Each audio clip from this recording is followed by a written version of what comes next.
মানে কষ্টে ভোগে। বুঝি, আমিও বুঝি, কারণ আমরাও ভুগেছি এক সময়। হ্যাঁ, 8-10টা বিয়ের প্রস্তাব দিয়েছি, মানুষ গ্রহণ করে নাই। হ্যাঁ, কারণ হচ্ছে আমার টাকা পয়সা ছিল না, বাড়ি নাই, টাকা নাই, কিছু নাই।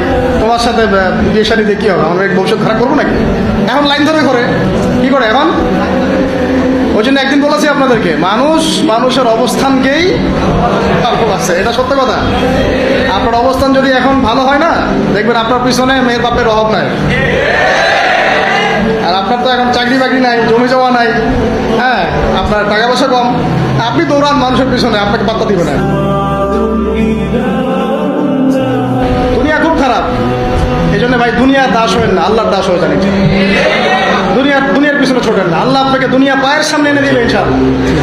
আপনি আল্লাহর হয়ে যান, দুনিয়া আল্লাহ পাক আপনাকে পায়ের সামনে এনে দিবে ইনশাআল্লাহ। তখন দুনিয়ার প্রতি আপনার মোহ কাজ করবে, সিরিয়াসলি বলছি, মোহ কাজ করবে। আল্লাহ আমাদেরকে সবাইকে পরকালের স্বার্থে কাজ করার তৌফিক দান।